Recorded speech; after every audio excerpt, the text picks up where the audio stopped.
क्या आप चाहते हैं कि आप और आपके बच्चे और आपकी आने वाली नस्लें स्वस्थ रहें, सुरक्षित रहें, दीर्घायु रहें, संपन्न रहें, सफल रहें? तो उसका एकमात्र रास्ता है संस्कारी जीवन। अगर आप एक संस्कारी जीवन जीते हैं और अपने बच्चों को और अपने आने वाली नस्लों को, अपनी पीढ़ी को अगर आप अच्छे संस्कार देते हैं, तो आपका नाम इस लोक के अंदर में जब तक ये दुनिया रहेगी, आपका नाम हमेशा तक याद किया जाएगा।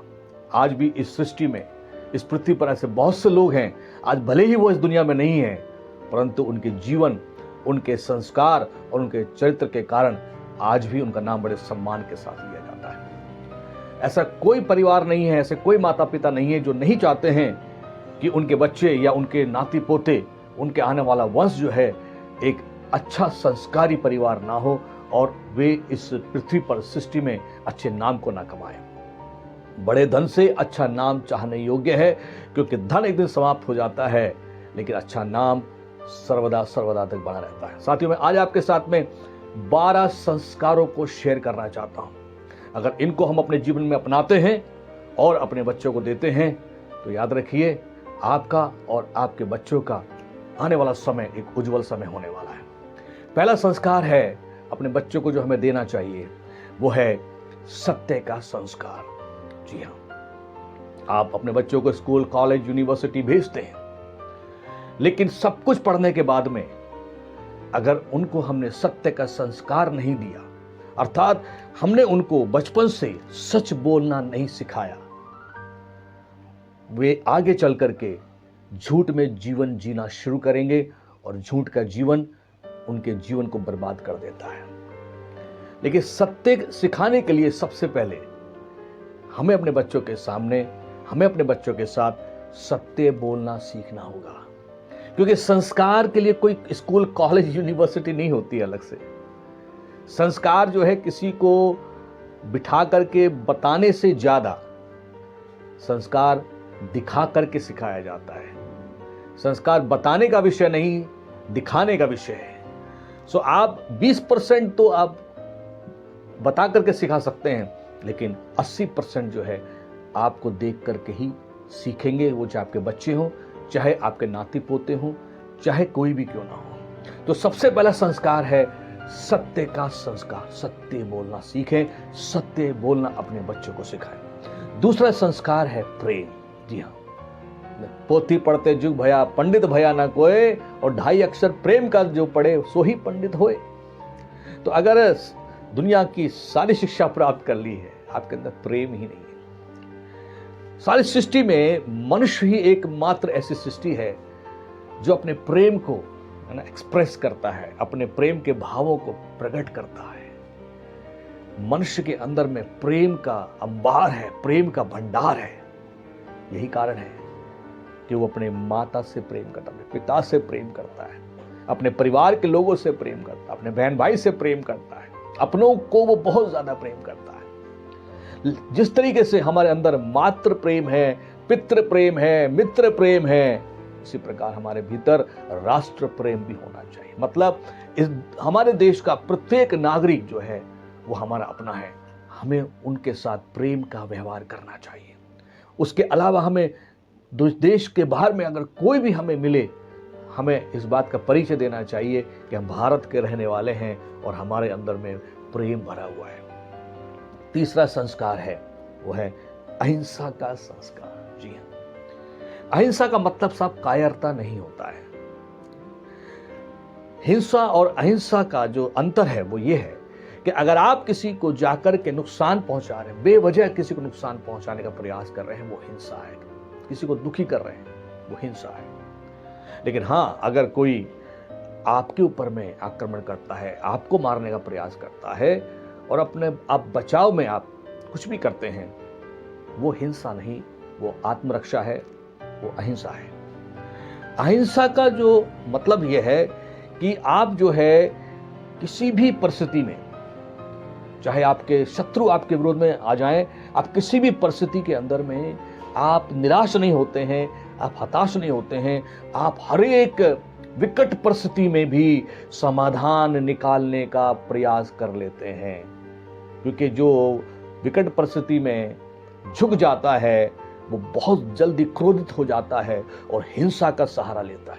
लेकिन जो बुद्धिमान व्यक्ति होता है, वो बुद्धि से, समझदारी से, ज्ञान से वो समाधान को निकालता है, और जो इस तरीके से समाधान निकालता है वो व्यक्ति अहिंसावादी है। गांधी जी चाहते तो इस देश में हिंसा करा सकते थे, लेकिन उन्होंने बड़ी बुद्धि से काम किया, अहिंसा का इस्तेमाल किया, और रिजल्ट आपके सामने है। चौथी चीज है वो है हमारे बच्चों को, हमारी पीढ़ियों को हमें न्याय का संस्कार सिखाना है। जी हाँ, उनको बचपन से ये सिखाओ कि जब न्याय की बात आए तो सच को सच बोलना है, झूठ को झूठ बोलना है। कई बार क्या होता है कि बचपन से बच्चा सीख जाता है, झूठ को सच बोलेगा, सच को झूठ बोलेगा।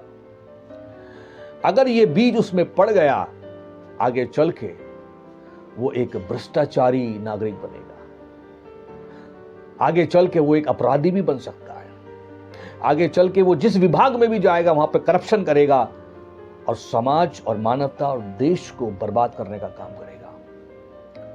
इसलिए न्यायवादी अपने बच्चों को बनाना है। मैंने अपने माँ बाप से इसी बात को सीखा। मेरी मम्मी हमेशा सिखाती थी कि बेटा जब न्याय की बात आ जाए तो चाहे तेरे सामने तेरे परिवार का व्यक्ति खड़ा हो, चाहे तेरे रिश्तेदार क्यों ना खड़ा हो, चाहे कोई तेरा मित्र क्यों ना खड़ा हो, हमेशा न्याय की बात करना। और मैंने जो इतने सालों में जो मैंने रिसर्च की और जो मैंने सीखा और समझा है, धर्म का जो मतलब है वो है न्याय।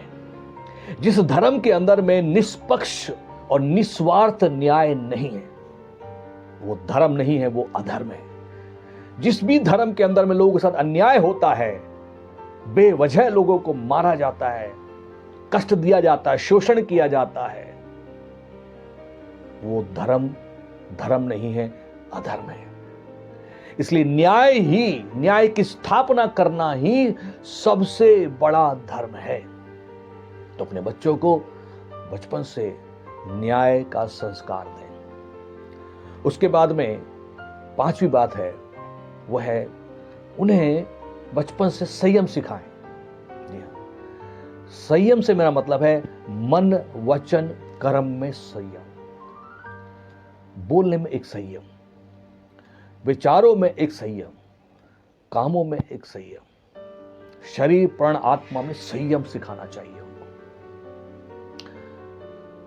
भोजन में एक संयम सिखाइए उनको। नींद में भी एक संयम। कई बार क्या होता है ना कि जब बच्चे जैसे जैसे बड़े होते हैं वो जो है बहुत सोना शुरू कर देते हैं, तो कोई भी चीज जब अति हो जाती है वो संयम के बाहर हो जाती है। तो सबसे पहले तो उनको बोलने का संयम, दूसरा जो है उनको भोजन का संयम, और उसके बाद में उनको जो है उनके कर्मों का संयम। और जब आप संयम उनको बचपन से सिखाएंगे तो आगे चल के जो है वो कामुकता जैसे घिनौने विचारों से बचेंगे। संयम ना होने की वजह से, संयम ना सिखाने की वजह से आपको मालूम है कितने युवा प्रेम प्रसंग में पड़ करके अपनी जिंदगी बर्बाद कर लेते हैं।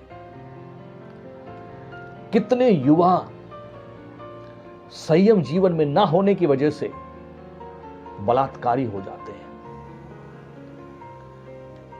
पुराने समय में, प्राचीन काल में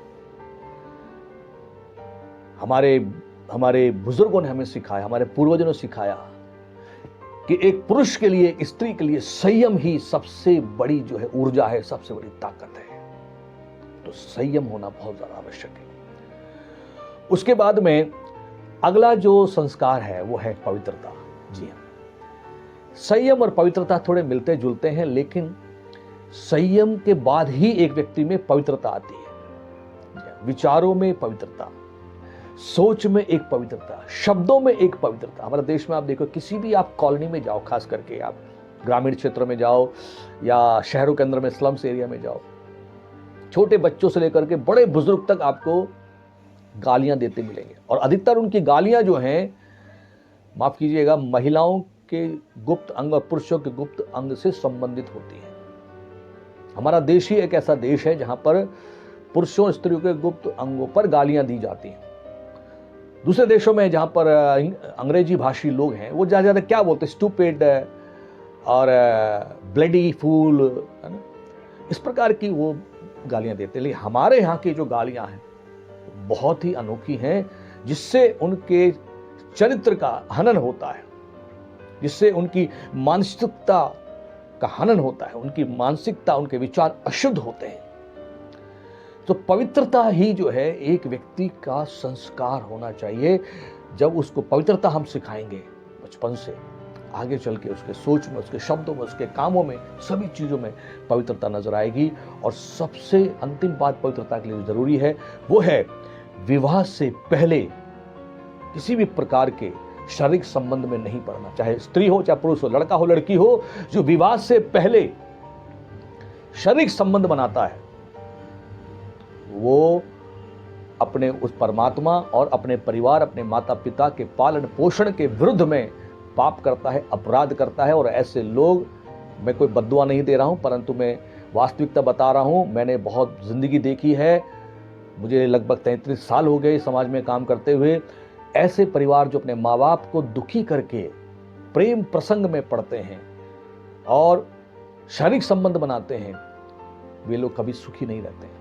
इसलिए ब्रह्मचर्य का पालन करना सबसे बड़ी पवित्रता है, सबसे बड़ा संस्कार है। जिन माँ बाप ने आपको पाला उनको मौका दो, उनको अधिकार दो। अगर आप अपने माँ बाप को वाकई में दिल से प्यार करते हो, सम्मान करते हैं, तो उनको मौका दो कि वो आपके लिए जीवन साथी का चुनाव करें। आपको कोई अधिकार नहीं है जीवन साथी का चुनाव करने के लिए। उसके बाद अगला संस्कार है जीवन में अनुशासन।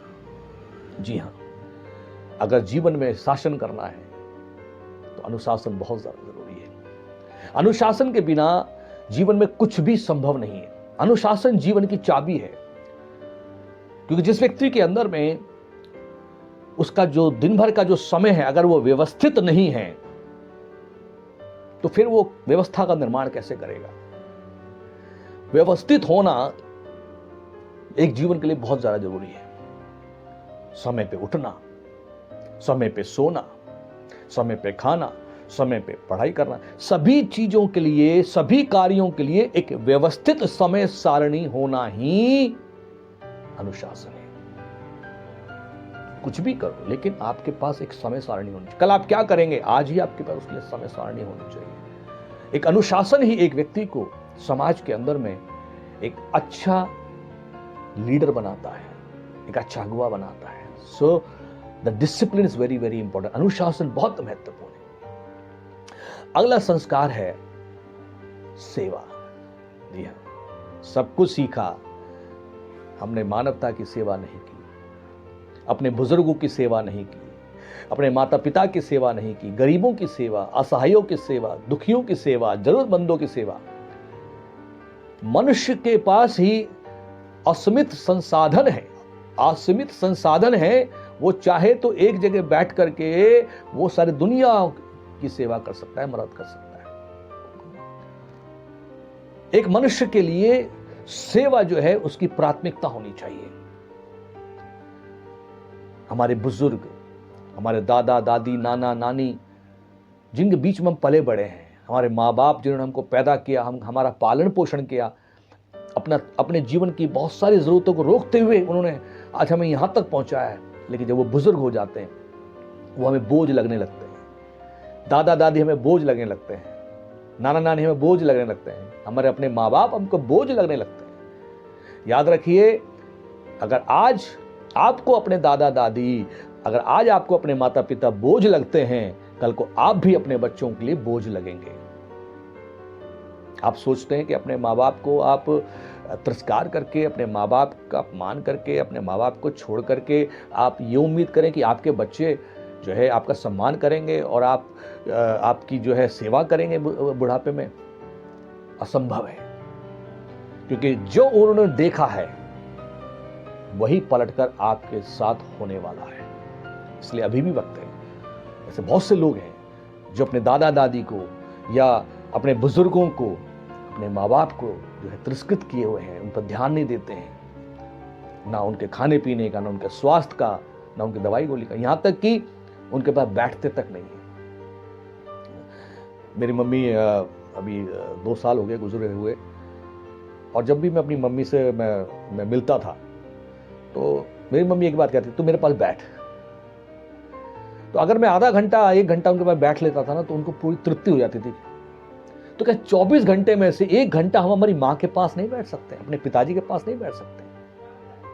तो सेवा जो है जीवन का उत्तम संस्कार है, ये पीढ़ियों तक को बदल देता है। उसके बाद में है अगला संस्कार है सम्मान। आप अगर लोगों को सम्मान करेंगे, बदले में आपके बच्चे, आपके परिवार के लोग आपका सम्मान करेंगे। और सम्मान पर तो मैंने ये निष्कर्ष निकाला है साहब, मैंने कई ग्रंथों को पढ़ा है, कई जीवनियों को मैंने अध्ययन किया है। मैंने एक चीज पाई है कि सिर्फ अपने हितैषियों का, अपने वेलविशर्स का ही सम्मान ना करें, परंतु सम्मान करने वाला एक संस्कारी व्यक्ति अपने शत्रु का भी सम्मान करता है। उसे मालूम है मेरा शत्रु है, मेरे बारे में बुरा सोचता है, मेरे बारे में बुरा करता है, लेकिन कभी उसके बारे में पीठ पीछे या सामने बुरा बोलता नहीं है। उसको बोलते हैं एक संस्कारी व्यक्ति। शत्रु को भी सम्मान। हमारे देश के अंदर में आप देखो एक ऐसा माहौल बनाया हुआ है ना, देश के प्रधानमंत्री के लिए अशोभनीय शब्दों का इस्तेमाल करते हैं, मुख्यमंत्री के लिए अशोभनीय शब्दों का इस्तेमाल करें, यहाँ तक कि बच्चे जब इन सब चीज़ों को देखते हैं, सुनते हैं सोशल मीडिया पर, वे फिर अपने टीचरों को भी जो है बुरा भला बोलते हैं, यहाँ तक गाली तक देते हैं। फिर वही हमारी जो नई जनरेशन है अपने माँ बाप को बुरा भला बोलते, क्योंकि ऊपर से वही सीख रहे हैं ना। अरे कुछ तो भैया मर्यादा रखो। ठीक है, आपकी शत्रुता है, आपका विचार नहीं मिलता, तो मनभेद नहीं होना चाहिए। मतभेद है, ठीक है, मतभेद पर आप बोलिए, कौन मना कर रहा है, लेकिन उसकी एक सीमा है, उसका एक दायरा है। आप कैसे देश का निर्माण कर रहे हैं आप? हमें भारत को संस्कारी भारत बनाना है, अहंकारी भारत नहीं बनाना हमको, है ना? दूसरे देशों के समान हमको अहंकारी भारत नहीं बनाना भैया, हमको संस्कारी भारत बनाना है। उसके लिए हमारे देश की जो पहचान दूसरे देशों में है, हमारी जो भाषा शैली है, शत्रु से भी हम बड़े अदब से बात करते हैं, शत्रु के लिए भी हमारे मन में कहीं ना कहीं एक दया रहती है। यही हमारे देश का संस्कार है। तो सम्मान सिखाना अपने बच्चों को। अगली बात जो बहुत ज्यादा महत्वपूर्ण है वो है श्रम सिखाना है। उनको बचपन से ये बताना, भैया जीवन में कुछ भी बिना श्रम के प्राप्त नहीं होता है, चाहे वो मानसिक श्रम हो चाहे शारीरिक श्रम हो, श्रम करना पड़ेगा आपको। क्योंकि अगर हमने उसको श्रम करना नहीं सिखाया तो आगे चल करके क्या होगा कि उनके अंदर में बिना श्रम के सफलता प्राप्त करने की अनैतिक इच्छा और अन्याय की भावना पैदा हो जाएगी। कई बार हम पक्की पकाई रोटी अपने बच्चों को देना चाहते हैं ना। कई बार माँ बाप सोचते हैं, अरे मैं अपने बच्चों को इतना छोड़ जाऊंगा ताकि उनको मेहनत ना करनी पड़े, मैं अपने बच्चों को इतना कर जाऊंगा मेहनत ना करनी पड़े, मैं इतना बैंक बैलेंस छोड़ जाऊंगा मेहनत ना करनी पड़े। आप तो खुद अपने बच्चों का जीवन बर्बाद कर रहे हैं। आप अपने लिए कमाइए, घर बनाइए, सुविधा जुटाइए बच्चों के लिए, अच्छी बात है, लेकिन साथ साथ अपने जीवित रहते हुए, अपना जिंदा रहते हुए, आपके जाने के बाद जो कुछ आपने प्राप्त किया उन्हीं का है, इसमें कोई दो राय नहीं, लेकिन जिंदा रहते हुए जब तक आप जिंदा हैं उन्हें अपने पैरों पर खड़ा होना सिखाइए, उनको श्रम करना सिखाइए, परिश्रम करना सिखाइए, मेहनत करना सिखाइए। उनको ये बताइए कि बेटा मैंने जो अभी यहाँ तक प्राप्त किया है उसके द्वारा से तुमको जो मैंने यहाँ तक पहुंचाया है, मैंने बहुत मेहनत की है, उस मेहनत का एहसास उनको दिलाओ, उस परिश्रम का एहसास उनको दिलाओ, उनको श्रम करना सिखाओ। आज कई बार बच्चे उठकर पानी तक नहीं लेते, अपना भोजन तक नहीं लेते हैं। पका हुआ भोजन घर में है, मम्मी कहती है आके बेटा ले लो, भोजन आके लेता नहीं है। आज के बच्चे आलसी हो गए, वो 6 घंटा टीवी देखेंगे, मोबाइल देखेंगे, लेकिन अगर कुछ श्रम करने के लिए बोला नहीं करते। आदत तो हमने बिगाड़ी है ना कि हम अपने बच्चों के लिए इतना करके जाएंगे, इतना, वो बच्चे सुनते हैं। श्रम करना सिखाओ अपने बच्चों को। श्रम नहीं करोगे तो बेश्रम हो जाएंगे। श्रम ही एक मनुष्य के लिए उसकी बुनियाद है, सफलता की बुनियाद है। ये तो प्रकृति ने ठहराया है, मनुष्य को श्रम करना ही पड़ेगा। उसके बाद में अगला संस्कार है वो है मदद करना सिखाओ अपने बच्चों को। आपके बच्चे देख नहीं पाए कि आप लोगों की मदद कर रहे हैं, गरीबों की मदद कर रहे हैं, भूखों को खाना खिला रहे हैं। समय समय पर आप लंगर करना चाहिए, भंडारा करना चाहिए, लोगों को कपड़े बांटना चाहिए, ये सब करना चाहिए आपको। सर्दियों के समय पर कंबल बांटे।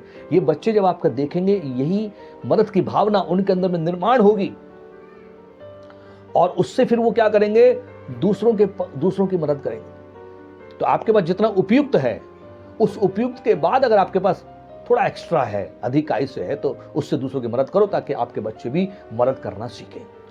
अंतिम बात जो बहुत महत्वपूर्ण है, ये सारे संस्कार, जितने 11 संस्कार हैं, उन सबको अगर एक में समेट दिया जाए तो अंतिम संस्कार है वो है देशभक्ति का संस्कार। जी हां, देशभक्ति से बड़ी कोई भक्ति नहीं है। अर्थात देश को नाश होने से बचाने के लिए प्रयास करने की भावना अपने बच्चों में डालो। आज हमारे बच्चे गाना सुनेंगे तो वही आशिकी वाले गाने सुनते हैं। मैंने देखा 4-4, 5-5 साल के बच्चे आशिकी के गाने सुनते हैं, वही फिर बड़े होते होते 21-22 के हो जाते हैं, फिर वही आशिकी के गाने सुनते हैं। मैंने कहीं नहीं देखा कि आज के युवा, आज के बच्चे देशभक्ति के गाने सुनते हैं। उन्हें कोई मतलब नहीं है शहीद भगत सिंह, सुखदेव, राजगुरु, इन लोगों ने जो बलिदान दिया, उन्होंने जो अपनी शहादत दी है, उसके बारे में जानने का, उसको याद करने का कोई इंटरेस्ट नहीं है। 24 आवर्स आशिकी, और इसमें अहम भूमिका मालूम है जो निभाई है हमारे देश के अंदर में, माफ कीजिएगा, हमारे देश के अंदर में हमारे युवाओं को बिगाड़ने में बॉलीवुड का बहुत बड़ा योगदान है। जब से फिल्म इंडस्ट्री भारत में शुरू हुई तब से लेकर आज तक मुझे एक फिल्म दिखाओ जिसके अंदर में आशिकी की बात ना हो, आशिकी के गाने ना हो। तो कहां से देशभक्ति आएगी हमारे बच्चों के अंदर में?